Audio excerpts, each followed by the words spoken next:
AEW Full Gear 2025 is this weekend. AEW Dynamite was last week. My name is Simon Miller. I'm a bald idiot. I talk about wrestling, and we're going to cover everything that just came out of my mouth, apart from my follicly haired issues, to try and figure out what's going to happen at the pay-per-view this weekend, but also to see whether we enjoyed AEW Dynamite or whether we thought it was a pile of baloney. You can now get mad at me in the comments. Actually, comments are lovely. Appreciate you down there. How are you getting on? Social media is getting a little bit feisty, but you know what? I don't care, really. As long as you have a reaction to what I'm saying, that is awesome. And if you are here, please do subscribe, because think about it. If you enjoy my content, that's going to make you feel warm and fuzzy in your tum-tum. And if you hate me, you can rage every single day. And that's a way to enjoy yourself in 2025. So, let us start with the AEW Tag Team Championships, Brodido versus FTR. They didn't really get a lot of time, given that we had a 3-hour block on Dynamite last week. Collision bled right into it. But essentially, Brodido were like, yeah, we're going to win because we're awesome. And FTR went, yeah, you are awesome, but you've been awesome for like a day. We've been awesome for 11 years, whatever the term they said. And when we do win these championships, we're going to have this be our defining. This is going to be our legacy championship reign that proves to everybody we are some of the GOATs. I think this match is going to be brilliant. I think FTR's been, they could have used more time for sure, but I do think Brodido actually has been a wonderful surprise this year. And the fact they held the belts for as long as they have now means if you want them to continue on as a tag team, they can. And FTR, as far as I'm concerned, especially if we're talking about modern era, are absolutely one of the best. I think I would do the title change as well. I think you can probably do this feud throughout the rest of the year, especially because at World's End is in like 3 or 4 weeks as soon as Full Gear is done. And I also, this could be wrong, but it's how it feels to me. I feel like FTR on numerous occasions have gone after the championships and they never really walked away with anything. And given they keep mentioning Bandido's grandma, I know we've done this before, but maybe she can be at ringside and they use that as some kind of shenanigans, then Stokely Hathaway is going to get involved. I just think, given what else I believe is going to happen on this card, it's the right time to do a title change. And then you can do the rematch, like I say, at the end of December. But I do think it will be awesome. There's not that much to say about it because, again, we didn't really touch upon this.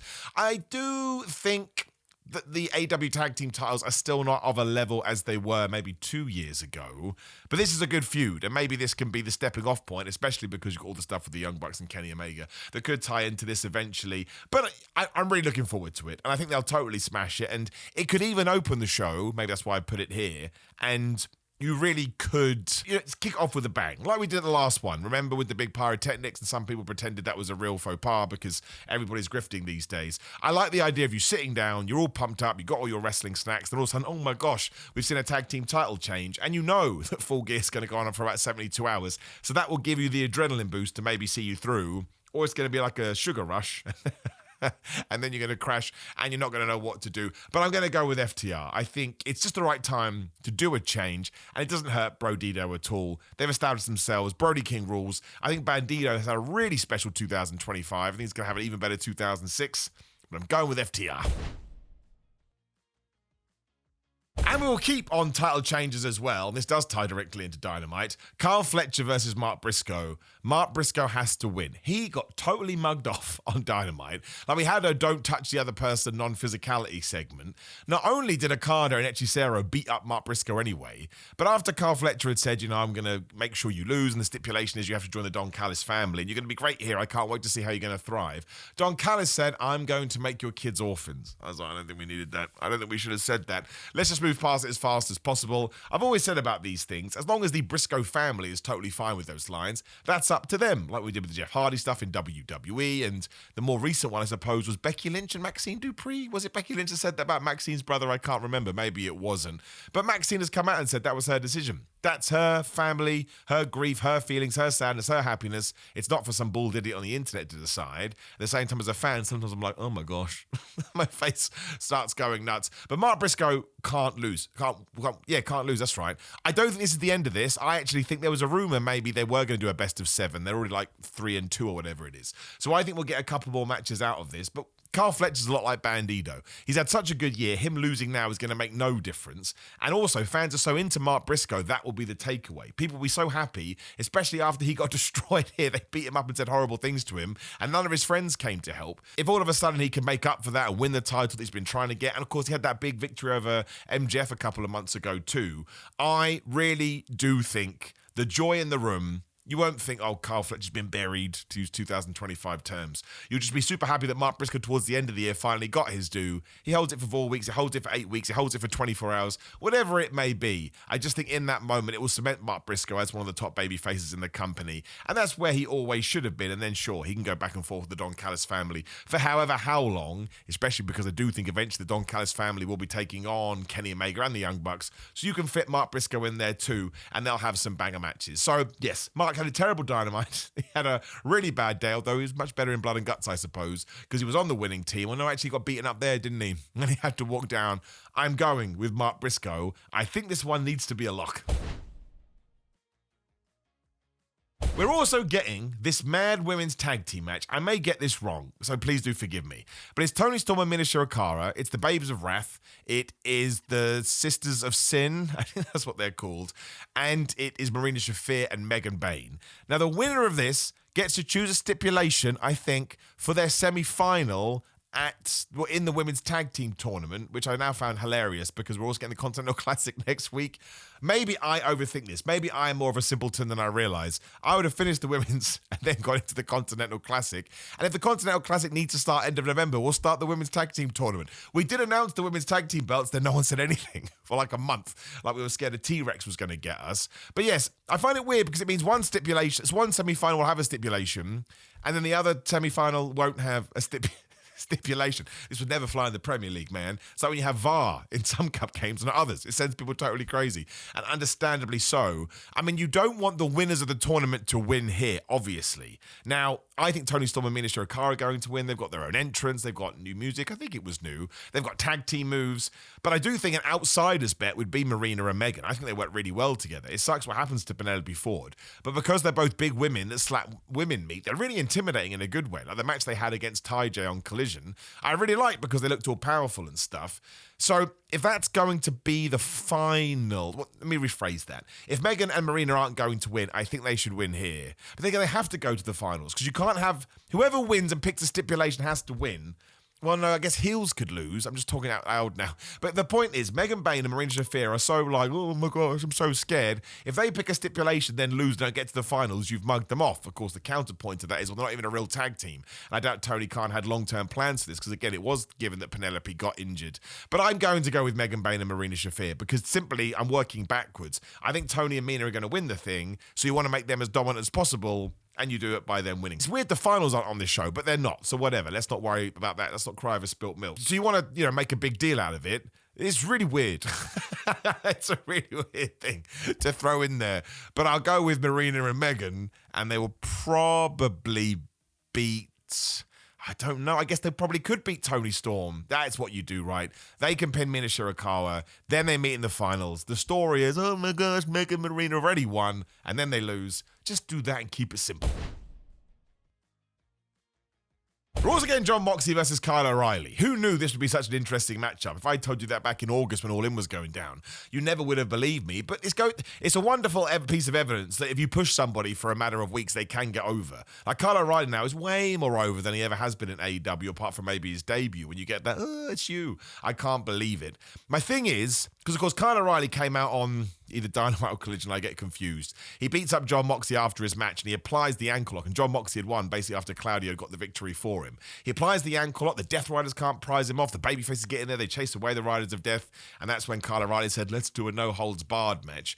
Now, Kyle O'Reilly did get the win in Blood and Guts. So there's no point pretending that we haven't leveled him up a bit. But at the same time, I kind of feel like maybe we did do that because he's going to lose at Full Gear, right? Classic wrestling booking. But there's another part of me, my nerd geek part, that's like, but if Kyle O'Reilly did win, all of a sudden you've elevated him to a massive level, and Jon Moxley losing properly for a fourth time, if you want to argue that, a second time really ever since All In, that's a reason to kick him out of the Death Riders, which is where I think we're going to go, because we've really been bigging up Claudio recently. Not that he has to be the new leader, but I think he's deliberately taking a bigger status in the group. I keep mentioning this, people get getting mad, but it's just how my brain works. I remember when the Judgment Day we're going to lose Damian Priest and Rhea, and we were like, oh, it's going to be rubbish, and it wasn't. In fact, we were able to build more stars. Raquel went in there, Roxanne went in there, Dom and JD were great. Obviously, Dominic Mysterio was totally used then.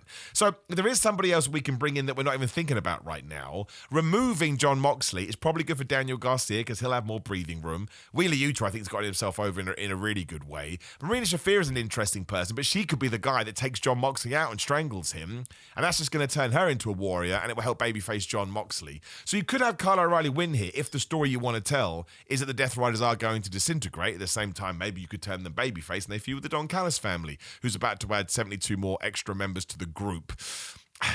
Deep down, when I really searched for it, and given how many, not losses, we had one big loss, but how many sort of defeats Jon Moxley would have, I would lean towards Moxley winning. But then my brain is like, why would you do that when Kyle O'Reilly is on fire right now? It's just one match. I think Jon Moxley is seen as such a big star in AEW that you can hammer his character a little bit and you're going to get away with it, especially if he does tap out to that ankle lock. And then he really is just at the bottom of the barrel as we enter 2026 and it all began back in August, all in.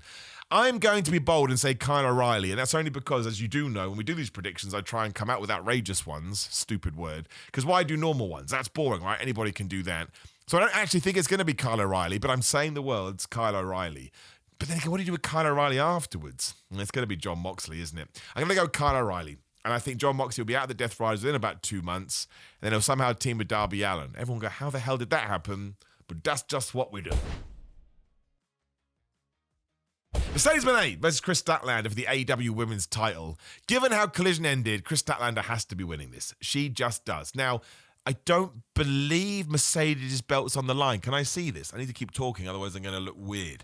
I've got my notes up there. Why can't I find this match? This is bad content.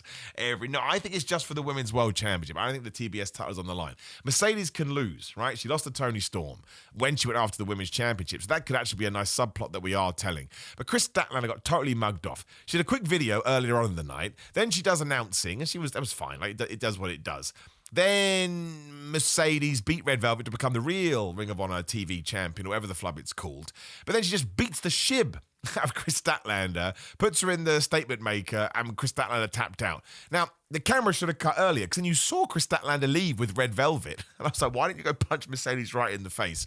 So that was a little bit of a faux pas as far as I'm concerned. But if Kris Statlander now wins at the pay-per-view, then none of this matters, right? You can retro-reverse it and go, well, who cares that Mercedes got one up on the television show? Because when it really mattered, Kris Statlander held on to her belt. Kris Statlander obviously only won that recently, had a couple of matches with Toni Storm. And Mercedes losing, she still has 14 championships. And like I say, she also has this narrative for 2026. My 15th one needs to be that world title, how I'm going to get there. And I would presume she loses those one by one by one by one by one. And just when she's at death's door, all of a sudden, ta-da, she is able to become the women's champion and beat whoever the flub you want. Maybe it would be Toni Storm by then to go back into that feud. But yeah, Kris Statlander got mugged off to such a degree. I think she has to win. It's very similar to Mark Briscoe. Mark Briscoe has to win because he looked like an absolute moron, in a good way, a lovable moron on Dynamite. And Kris Statlander had that role on Collision. But if they both come up trumps, then no one's going to care. I'm going with Kris. The Casino Gauntlet, my favorite AEW stipulation for the national title. We talked about the national title a couple of weeks ago. Check out my video. It's totally crazy. And as we have hit the middle of the video, make sure you go GorillaMind.com/Simon. Use code Simon. For now, for a good few more days, the November Black Friday times, crazy sales, up to 40% off, ships worldwide. I would not pimp this out if they weren't good. Best supplements. If you're into the gym, try them out. Like I say, free shipping in America as well.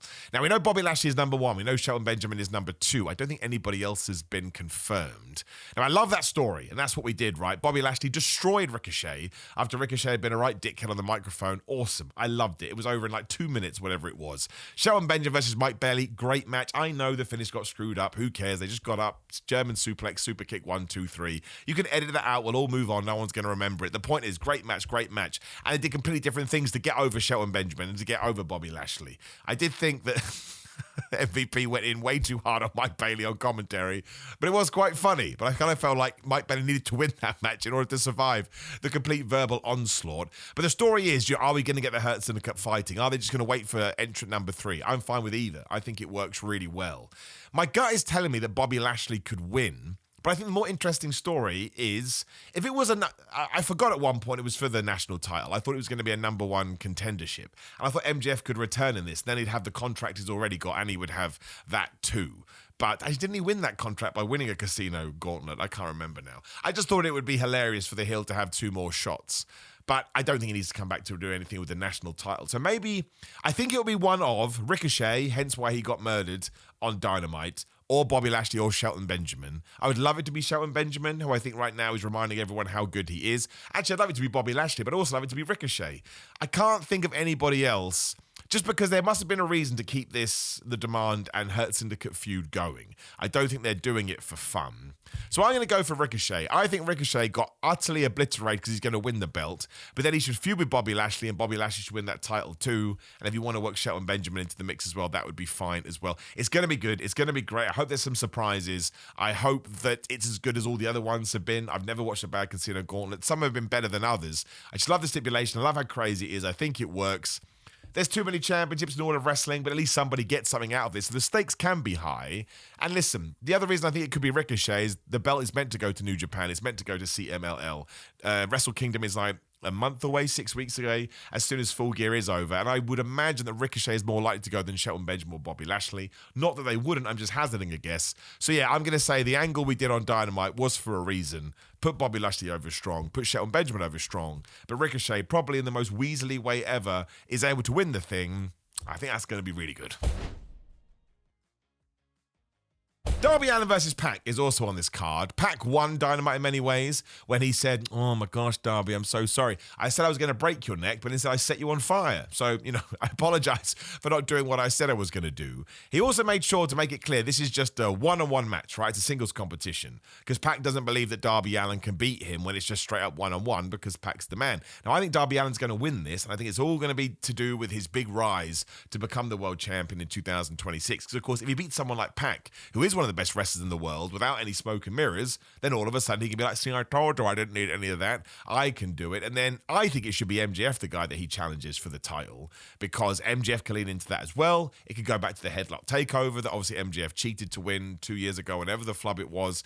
And Darby Allin then, in terms of a fan point of view, will have more legitimacy as a wrestler, even though he already has that. But if you start winning proper one-on-one wrestling matches, I can hear the Maxwell Jacob Friedman promo in my head. "Oh, you think you won a couple of matches, but you're just a stunt artist. You're Mick Foley. You're not going to be able to walk when you're 40 years old, blah, blah, blah." Now, that may not happen. That's irrelevant. But everyone keeps talking about Darby Allin winning the world championship, and I think this is the long-term booking. That now, I'm sure he's still going to do the crazy madness because he likes doing it, and it's how he got over, so you shouldn't forget that. It's like when a band writes a hit song. Keep playing the hit song. Fans want to hear it. But a win over Pac would be huge. And then if the Death Riders then crumble as well, that could also tie into this. But yes, I'm quite certain that Darby Allin will win this, and it'll go on a little bit of a streak.